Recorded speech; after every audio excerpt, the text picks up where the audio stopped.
start these talks about why I think design is really important. You know, especially when you're talking to a room full of developers, which I very much am, a coder at heart. I think a year ago we were more saying this is why design is so important. You know, there's so many apps need to stand out. Whereas now, just the fact that there's so many people in the room for a design session is awesome. And I don't need to kind of sell you on it. So I'm more just going to tell you information rather than why you should care about building beautiful interfaces. So yeah, my name is Nick Butcher. As you said, I'm an Android developer advocate from Google. So that means I'm here to help you guys make the best possible apps. So if you've got any questions from technical to designing and stuff like that, you can come find me and ask me that kind of thing. Or you can get me on either Twitter or Google+. I'm just plus Nick Butcher. So I'm out there, just get in touch. So yeah, so today I'm going to focus on designing UIs for phones and tablets. I'm going to focus mostly on the tablet stuff because it's kind of the newest thing out there, but also everyone keeps on asking what's coming in ice cream sandwich, what's coming in ice cream sandwich, and and I always have the same answer is if you want to know what's coming, like, look at Honeycomb. Honeycomb is very much the direction that Android is traveling in. There's an internal joke where we actually call ice cream sandwich honey phone because it's kind of honeycomb on a phone. There's going to be some cool new surprising stuff as well, but a lot of this stuff is already in Honeycomb. So look, I'm going to focus on that, but you know, bear in mind that this stuff is all going to apply to your phone applications as well. I'll talk about that a little bit. So today I'm going to go through a little bit about the Honeycomb look and feel. You know, design is very much, I think, about how your application functions, but it's also, you know, the look and feel is kind of the top layer, the veneer on top of that, so it's very important, and it's important to fit in with the platform. I'm going to go through a few UI patterns, specifically for tablets, but also which work on phones. I'm going to talk about the patterns themselves, but also a few tips on how to actually implement those on Android. I'm going to go through a few quick do's and don'ts, and like red flags that you might want to avoid in your apps, and finish up by looking at Google's I/O shared application, which is very similar to the Droidcoin application. You might notice some similarities, as some like worked examples of the things I'm talking about. Cool. So Honeycomb introduced a very different look and feel. I think the focus on look and feel on Android has been increasing in the last few releases. I think, like, if you look at the difference between Froyo to Gingerbread, you'd see we went from a very kind of cartoony feel to a much tighter, much more designed kind of look. I think that's reflected in the hiring of Matthias Duarte, who's the head of UX on Android, and you know, who designed WebOS. And I think his influence is like permeating through the experience, and I think it's getting a lot stronger.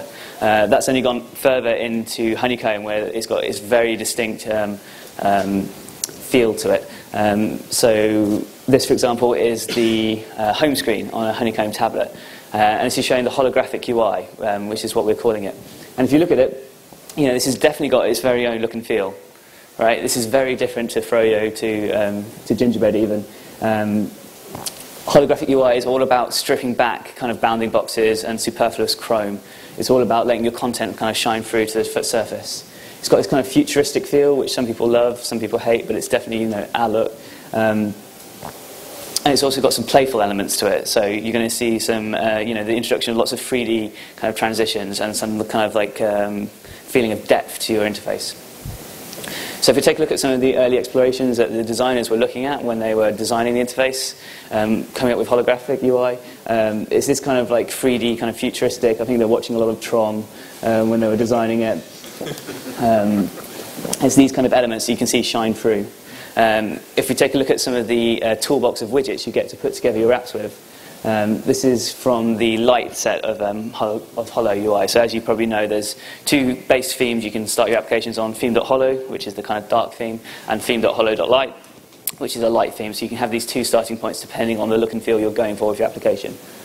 But like I said, take a look at the widgets. This is the toolbox you've got to put together your applications with, like the base toolbox. They're very minimal. There's not a lot going on. There's not very much kind of Chrome. A text box isn't even a box. It's a line with like some edges to it. So as an example, if we take a look at the compose screen for the email application, on the left we've got the Gingerbread phone app, which is lots of boxes, right? Lots of different shades of grey, a bit of orange, quite a lot going on. Compared and contrasted to the Honeycomb screen, which is like totally minimal, right? There's not a lot going on. It's just all about the content. It's like, okay, I'm writing an email, and like these lines, you know, just not even text blocks. They kind of get out of the way, and the content floats up. So what I'm trying to say is that this has got a very strong look and feel. Think about that when you're building your applications. Try and work with the UI so your application feels right at home. Along that theme, you want your applications to feel familiar to the users. And this is where using some of the UI patterns that we've established and that we're seeing come through in the market are really powerful. So hopefully you'll understand what a UI pattern is. It's similar to a design pattern in programming, right? It's a general solution to a recurring problem. The benefits of this are your app's going to instantly feel more familiar to the user. If you kind of pick up on these patterns that we've established, they're just going to know how to operate your application. It's going to feel intuitive to the user. Not only that, but it's going to be easier to write. A lot of these patterns are gaining framework support, so we're making it easier to write your apps in a certain way. That said, patterns are guidelines, not kind of hard and fast rules. So if you're designing a really kind of like a customized experience, like paper camera or something like that, you're going for a certain aesthetic. You're not necessarily going to have to follow all of these rules, because you're going for a certain look and feel. Or a 3D game, for example, might have its own entirely new user interface and might not benefit from these patterns. But for 90% of the applications out there, you're probably going to benefit from following these guidelines. So I'm going to talk about these 4 patterns in detail today to give you a feeling of what we're going for. So the first one is one of my favorites, is the action bar. So this is the kind of horizontal bar across the top of your app. It's not a new pattern. We started talking about it in Google I/O last year, where we worked with Twitter on their application and introduced it there. So the action bar, it kind of is a familiar place to provide like a look and feel, a sense of place where you are, like with a bit of branding, but also to bubble up the most common actions which a user can perform with the information on screen. It also gives a way to do navigation and a sense of place through the kind of icon on the left-hand side. And it's a familiar place users look to perform certain actions. On tablets, on Honeycomb, we've greatly increased kind of real estate on the screen. We've introduced some new tricks. So it's gained a third section. So looking at the action bar going from left and right, you've got these 3 sections. So you've got the icon on the left. Then right next to it, you've got some kind of view details and navigation section. And then over on the right, you have the action buttons, what you can actually perform. You've got a few options in the way you kind of can vary these kind of areas, but it's always the same kind of pattern from left to right. So looking at the app icon, for example, you can either by default just have your application icon. And I think this is really interesting because this is borrowing very much from the web metaphor of having like your logo in the top left, your masthead. And this is a kind of get me home button, right? So not only does it provide, reinforce your branding in your application, but if you click that button, the user should expect to be taken back to the home screen, like the first screen of the application. That's a really handy kind of navigation tool, but you can also overload the metaphor and give it this up affordance. So the Gmail example here has an up arrow. So that means that's overloading the experience. So instead of going all the way home, it's taking me one level up in my navigational hierarchy. Or for applications which want to have a more branded experience, like YouTube, for example, is one of our most branded apps. You can replace the icon. So instead of saying it's showing your standard square icon from the app, you can have any drawable. So if you want to provide a more kind of branded experience.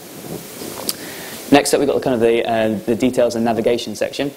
So we've consolidated where tab navigation should go, so it's all in the action bar now. So it's a consistent place users look for it. But you can also have different modes. So you can have like either just a straight up label, like calendar, for example, just says, create new appointment or whatever. Or you can have drop down navigation for if you want to switch between different like sections, like different siblings in your kind of information hierarchy, rather than going up and down. Or interestingly, Maps uses a search here. Some people get confused as to why search is, say, in the calendar here, it's on the right as an action, whereas in Maps it's on the left. And the reason being that Maps considers search the primary way in which you navigate the information within the application. So to Maps, it's navigation, so it appears on the left-hand side. So think about putting on the left the navigational element. And on the right, you have the actions. These are the things that the user can do with the information on the screen at the moment. There's obviously only a certain amount of room. You might have more actions than you can actually fit on the screen. So we have this overflow section. So this last icon, you click that and it discloses a list to perform further actions. These can be either kind of just icons and text, just text, or you can create your own custom controls. So search here, you click the search button, it expands out to become a big search bar. Or you can write your own kind of custom control there. Interesting thing is that users kind of tend to read these left to right. So if you have a clear kind of primary action, you want it to be the leftmost action. So if you're writing an email, for example, the call to action is probably to send it. So you want to call that out on the left. So think about what the primary action on the screen on your app is. The action bar can also transform itself into a contextual action bar. What that means is the action bar should be applied. Sorry, the actions in the action bar should apply to the things on screen, not to a selection. If you're actually working with selections, so this is an example from Gmail where if I've selected a couple of messages, it then transforms itself into this contextual mode. So this is for working with selections. So it's great. It has this consistent way of dealing with selections, and it kind of takes up the same space as the action bar, so you don't have to leave room in your UI for working with it. Much like a standard action bar, it's made up of 3 sections with a done button for dismissing instead of the icon. And then showing how many, showing the status of your selection. So here it's just a label saying free selected, but you could also have a drop down saying select all, select none or something. And then your standard actions for performing actions upon that selection.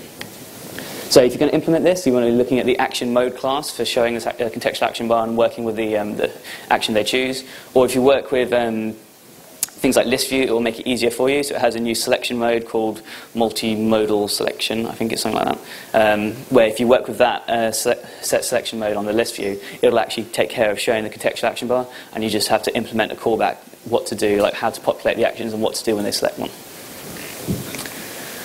So to get an action bar in your application, if you're working on kind of Honeycomb and up, you just need to set the theme.holo, which is the default if you target SDK version 11. Or a theme that extends that, and by default you'll get an action bar. But you can of course hide it if it doesn't make sense for your application. You can get rid of it, or you can show and hide it on request. So if you look at Google Books, for example, when you want to concentrate on reading, there's no action bar, but then you can tap the screen and the action bar comes back in to provide those options. So there's lots of options for working with it. To populate the actions in the action bar, we've made it pretty easy. Basically, you use the same menu XML which you were working with your options menu on phones, and we've added a new attribute to the menu item called Show as Action. So in here, you can say whether you want it to appear in the action bar or not. And just because it's a very familiar and consistent way of navigating, controlling your application, doesn't mean it has to look the same in every app. So you can very much customize it. So you look at the action bar class or this blog post, which talks about how to style the action bar, so you can change the colors and things to fit in with your branding. So that's all well and good if you're targeting just Honeycomb and beyond, right? Sorry, a little shout out to Cyril there. I've got Green Droid on the slide, so that's for you.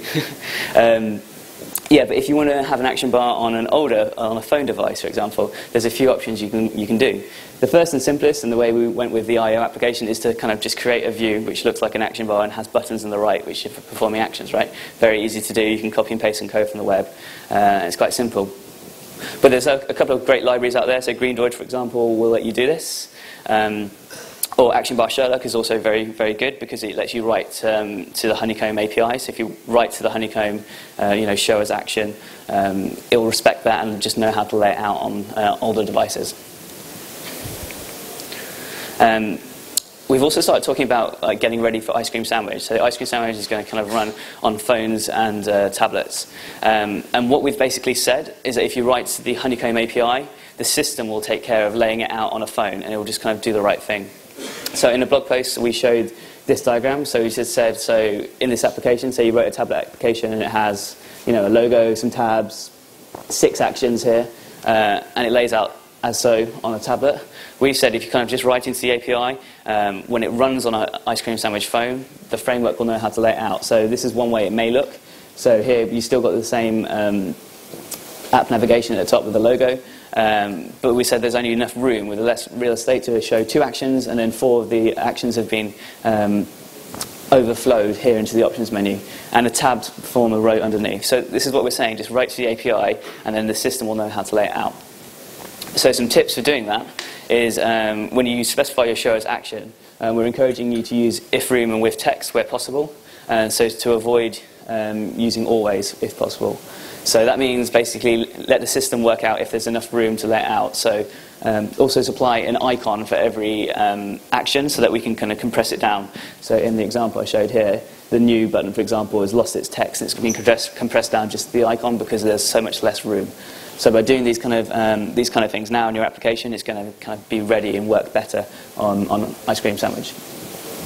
The other thing to think about is using the built-in forms of navigation. So if you're using the kind of like the tab navigation or the drop-down list navigation that I talked about, then the phone's going to know how to like lay those out. If you're rolling your own custom view for doing navigation, it might work fine on the tablets, but it might not know how to be laid out on a phone. So yeah, work with the built-in ones where you can. So the next pattern I wanted to go into real quick was multi-pane layouts. So this is where, instead of having two subsequent screens on a phone application, on a tablet device with more real estate, you might be able to put two on screen and show them at the same time. So there's lots of good reasons for doing this. Like, you want to avoid having long runs of text. Long runs of text spanning across, a 10-inch tablet just look pretty bad. They're very hard for the eye to read and scan. You end up kind of like turning your head. It's not a very enjoyable experience. So using multi-pane layouts lets you break this up. It also lets you kind of consolidate information onto one screen. So you might not have had enough room on a phone device to show too much information, but using these multi-pane layouts, you can get more information on the screen where it's appropriate. But more importantly, almost, it lets you retain a lot of context. So with like subsequent screens on a phone, you kind of like lose what you were looking at last time, and you kind of lost any kind of frame of reference from where I came from. Having multiple things on screen not only looks better, but it can also improve that kind of sense of context where you are. One thing to remember when you're designing these multi-pane layouts is to think about the information going from least to most. What's the word for it? Detailed. Sorry, had a mind back there. Yeah, so you want to have the least detailed going to most detailed on left to right. It's just the way that people kind of scan and read left to right. It kind of feels right. If you do it the other way around, it feels wrong. So to make that easier, the fragment class has been introduced. So the fragments are basically lightweight activities. So it lets you decompose your activities down to reusable chunks and then lay them out differently. I can't stress this enough. If you're writing applications now and you're not using fragments, you're kind of doing it wrong, and you're kind of making yourself open up to more hard work in the future. So I can't stress enough that if you're writing new apps, start using the fragments. They're so important, in fact, that we broke it out into the support library. So you can use the fragments all the way back to Android 1.6. So really, really should be using these things. So a concrete example of doing a multi-pane layout, something like the Contacts app. So here you have like a list view, click one, you go to a details view. On a tablet you have a lot more room, so you have those both on screen. In terms of actually implementing that, you're going to write those two things, like the list view and the detail view, as a fragment each, so two fragments. On the phone, you'll need two activities, and on the tablet, you'd have a single activity with both fragments inside it. I'd advocate using a single activity with a full-screen fragment, going to another activity with a full-screen fragment, rather than just doing a replace on the fragments, because you get a lot of stuff for free that way.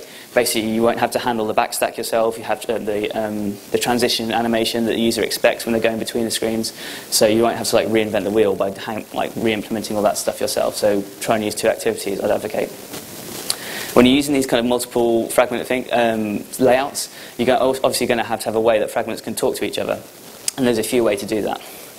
So a lot of our code samples on the developer docs use the first one, which is to have an interface, so the fragments talk to each other via a defined set of callbacks, which is one way of doing it.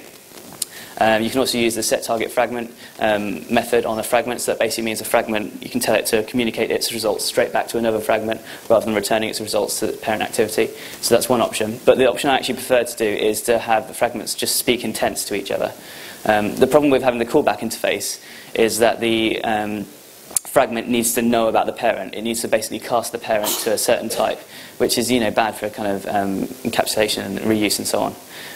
What I actually prefer is if you just have the fragment start an activity or fire an intent, basically, and have the parent activity kind of catch that intent in its intent filters, and then it routes the kind of response to its children appropriately. Because the thing to remember is that a fragment never exists on its own. It's always hosted by a parent. So it's okay for the parent to know about its children, but I think if you can write your fragment so that the child doesn't have to know about the parent, it just kind of is nicely encapsulated and just issues a defined set of intents, I think you're going to have a cleaner design, a much more modular code which you can lay out differently, and it'll be easy in the long run. Fragments are also great for helping you deal with different orientations. Especially tablets with these kind of widescreen devices, you actually have quite a different user experience in kind of landscape and portrait. Interestingly enough, we find that users tend to like swiping on the long edge of the tablets.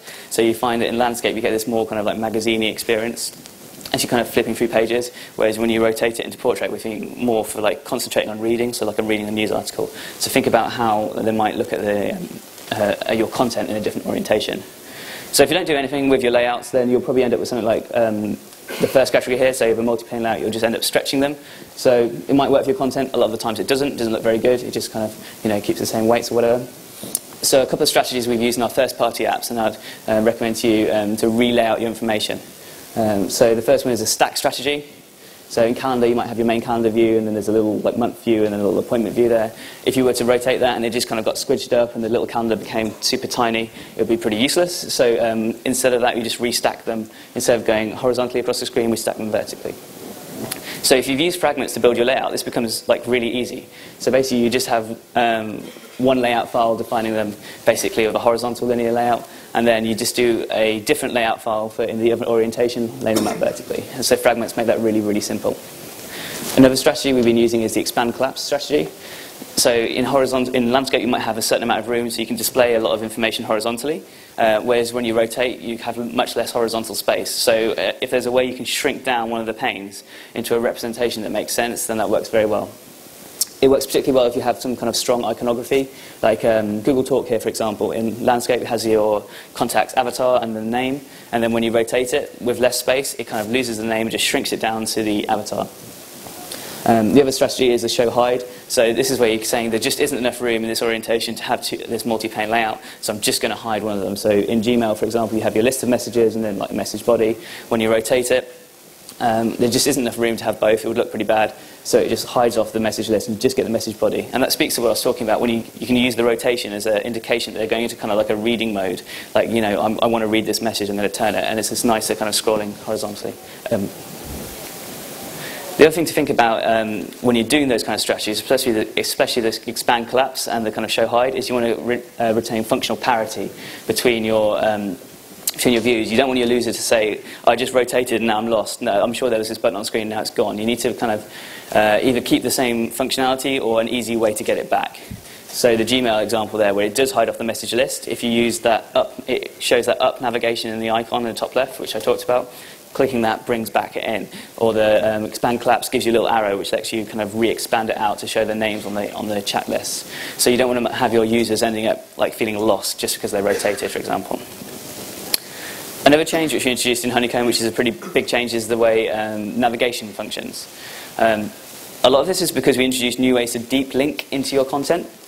So we've got these, much richer and interactive notifications now.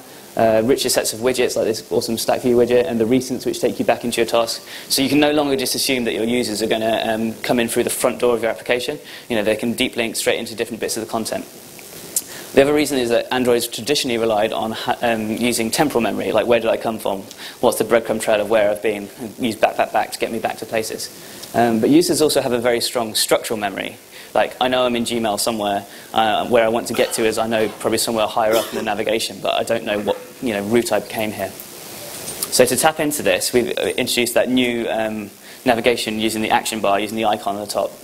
So you still have the system back button to get back and walk back in your kind of temporal stack, but you can also use the application up to navigate up in the hierarchy. An example of how these two are different is you can take a look at the Contacts app. So say if you're in the Contacts application, you select an individual contact. In this case, going up and back will do the same thing, will take you back to the contacts kind of list. But if instead of doing that, from that contact detail, if I click on their email address to compose an email and launching the Gmail task, there, pressing back, I would expect to take me back where I came from. Whereas pressing up will then take you up a level within Gmail, right? So you're in a new task. So these are the new kinds of navigation you can have. Think about the YouTube widget we showed, for example. If I click on the video, it's going to take me straight to the video page. Clicking back, I'd expect to take me back to the home screen, whereas clicking up would take me up to the home screen of YouTube, right? So think about how users are going to navigate around the content within your application. You can also use the intent flags when you set the intent on these kind of action bar icon navigation, so that you can clear the stack so the user is kind of back to the home page. So if you hit up, you don't want to kind of clear the stack off from underneath you so that they don't have back, leading them to different different unexpected places. And the last pattern I wanted to talk about on Honeycomb was going beyond the list. So a lot of phone applications use lists as a primary means of navigating, and that works pretty well on a small screen device, right? But on the tablet and these devices with much bigger screens, like 10-inch screens and powerful GPUs, you're kind of missing a trick.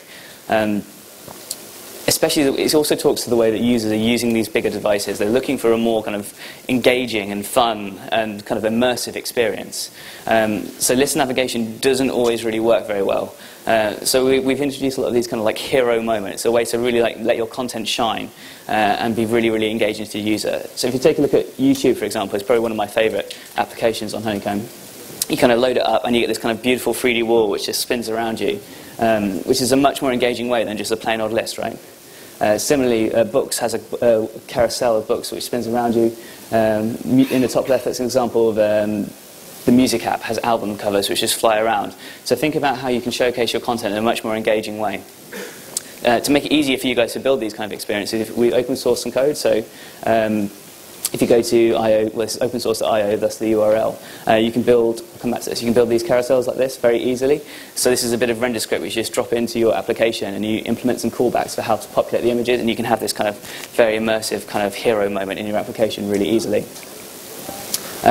There's also the view pager, if you look at that in the compatibility library, which makes it really easy to have these horizontally swiping images. So like Market there I showed you have these kind of big, bold images and lets you kind of like page through the information really, really immersively. So think about going beyond the list and how you might showcase your content. So I want to talk about a few do's and don'ts for building these kind of interfaces. So the first thing we always advocate is aim for a single APK. So if you're going to go for an application which runs across phones and tablets and everything in between, aim for a single APK because it will just simplify your life quite a lot. To help you with this, we advocate using the compatibility library, so you can use things like fragments and loaders and so on already in your applications. And do think about customizing the visual style, but also think about customizing the visual style for a base platform as well. So you might want to, if your application is running on Gingerbread, have a certain set of resources, but if you're running on Honeycomb, which has a holographic feel to it, you might want to base your look and feel on a different set of resources and go from there. Definitely think about supporting multiple orientations. As I was showing you those different strategies, people are using the apps very differently in these different orientations. So it's quite jarring, especially if you lock to portrait. So I don't know how many people here have used a tablet and you've hit an application and it's kind of immediately rotated you around, and it's kind of just takes you completely out of the experience. As Greg was talking about earlier, it just really kind of breaks that magic, and it's a bad start really. So don't do that.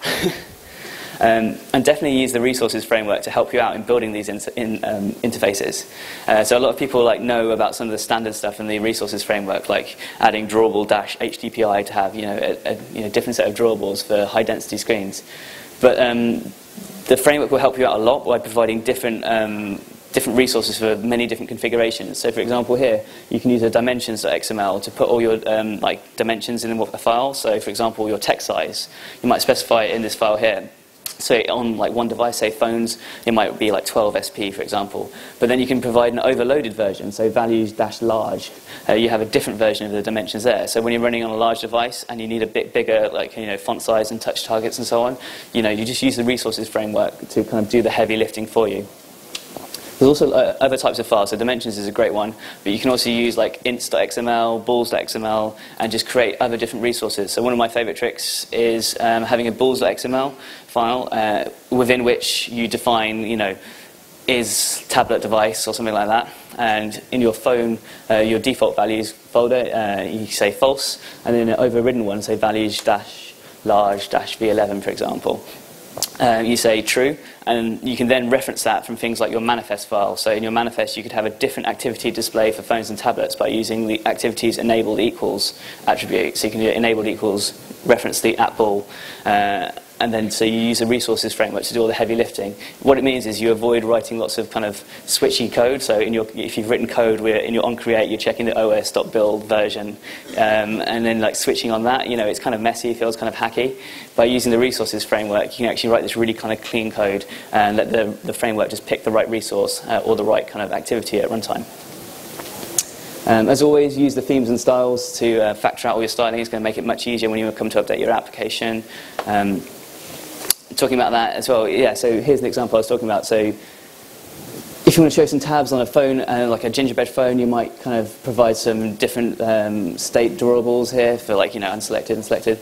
But if you're going to customize the tabs on a Honeycomb device, you probably want them to look and feel like the holographic feel. So if you provide drawables specifically for, like in this example here, using the qualifier large MDPI V11, on Honeycomb devices, it will then pick up these new images which you're going to fit in with the holographic look and feel. So your application feels right at home, like in the system, but still customized. Also, do think about enabling hardware acceleration. There's actually very few reasons where you don't want to enable this. You're going to get like kind of an increase in your speed. The reason it's not turned on by default is because there's certain canvas drawing operations which aren't supported. So we didn't want to turn it on for default for everyone and then break some of your applications. So do test your application first with this, but there's really very little reason not to turn it on. I'm going to hurry up because I'm running out of time. And if you don't, so don't assume that API version 11 is a tablet, because ICS is coming and that's going to break. Don't assume that X-Large is a tablet, because we're seeing some 7-inch tablets like ViewSonic have a device and so on. So that there is a large bucket rather than X-Large, so don't hardcode that assumption. And don't use small font sizes. They look pretty awful, and small tap targets also on tablet devices. And watch out for fill parents. It's kind of a red flag. If you're using fill parents, it might work fine on the phone, but this might lead to these like really long runs of text that you see which look really bad on tablets. My kind of like final thought I want to give you is don't think of tablets as just big phones. Like, they're really different. People are using them really differently. Think of it as an opportunity like to rethink how your user is going to engage with your content. So don't just think, how do I take this interface and stretch it to be on to use up all this space. More think, how are people going to browse my content? Are they going to be looking for like this more kind of like fun, playful experience? Can I like float up a different like part of my application to be the primary way of interacting with it on a tablet? Don't just kind of stretch your interface, rethink it. So I think I'm running out of time, so I'm going to just skip these slides. If you want to look at some examples of implementing this, look at the IO Shared app, which shows how to do these multi-pane layouts with different orientation layouts. Gives you more context when you have more stuff on screen, and you can go ahead and grab the code like the Droidcon people did and implement them really easily. So that is a million miles an hour through UI excellence in Android. Thank you very much. Excellent. Time, question? Thank you very, very much for lots of information. We're not so tight. I think there is no session immediately afterwards in this room. So. I think you might want to take some questions. I've got time now, or yes, outside? You've got some time. Oh, awesome. Is there anybody who wants to start with a question? I mean, there's going to be lots of tablets for the Christmas business out there. Yeah. Don't worry. I was a bit shocked when you said that extra large may not. I was a bit shocked to hear that extra large may not be a tablet, because is there any way I can specify my code that when it's running on a tablet, not like a smaller 7-inch phone? So I said not just X-Large, so X-Large will be, right? But I'm saying large might be as well. Large might be a tablet. A 10-inch tablet? So I would probably advocate getting out of the thinking of what is, like, this is a tablet, this isn't a tablet. I would actually start thinking of going the way that the mobile, the responsive web design people are going, and thinking about turning the equation upside down, and don't saying this is my phone layout, this is my tablet layout. Think about this is my 2-pane experience, this is my 1-pane experience, and to build a 2-pane experience I need a minimum width of 600 dp, for example. So use the new qualifiers in 3.2 to provide a layout, that if you have that sufficient minimum width, you get this 2-pane layout. If I'm underneath that width, you get this like 1-pane layout. So I don't think there is this kind of clear distinction between tablets and phones anymore. I think it's a continuum, and you just need to pick the kind of cut-off points in your user experience based on your content, based on what makes sense for navigating your content, I think. Hi, Nick. I just wanted, we're getting a lot of requests now, obviously, because tablets are so established in the iOS side. Mm-hmm. People are asking us to start sort of porting them across to Android. Now, we're encountering things like games, where we would obviously... Would you say using the action bar in those particular cases would be something that you say completely forget, or should you only use it in part of the application, like for example when you're doing the high scores? Mm-hmm. What's the sort of tools that you would suggest for accommodating the user, make sure they have a good experience when they get to the Android tablets? So it's a good question. I think games are kind of the exception. They almost get to throw away the UI guidelines book, right? But I don't think they should. I think that they should reuse common like patterns where they can. So like you say, like the high scores or like settings menus and things like that. You know, I would encourage those applications to adopt as many of the familiar patterns as possible to aid the users so they know where, you know, how to use it and they know what they're doing.